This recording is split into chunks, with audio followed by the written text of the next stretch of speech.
Matthew 6:8. Me un homoiothete autois, oiden gar ho pater humon, hon crean ekata, pra tu humas aitesai auton.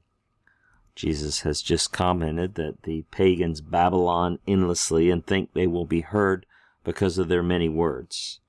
He says to his disciples, so do not be like them, for your Father knows of which things you are having need. There's your direct object right there, crayon. Of which things you are having need before, and here you have the pra plus the infinitive, so it's going to become a before clause, before you ask him.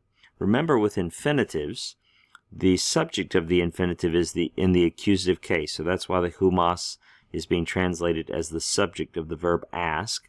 The infinitive itself here is an aorist active infinitive of aiteo, to ask. You cannot translate this literalistically, before you all to ask him. You have to sort of put it through the meat grinder and make it into a before clause in English, before, and then the accusative subject there becomes the subject of the verb, before you, and then just depending on the timing, the context here, we render this as a regular indicative verb, ask, and then we have also a direct object of the infinitive right there, him. How do you know that auton is the object and humas is the subject of the infinitive? Because both are accusative. Well, context, obviously, but there seems to be a bit of a pattern here as well when there is potential confusion that the accusative form that is acting as the subject of the infinitive will usually occur first. Let's also look at this homoiothete.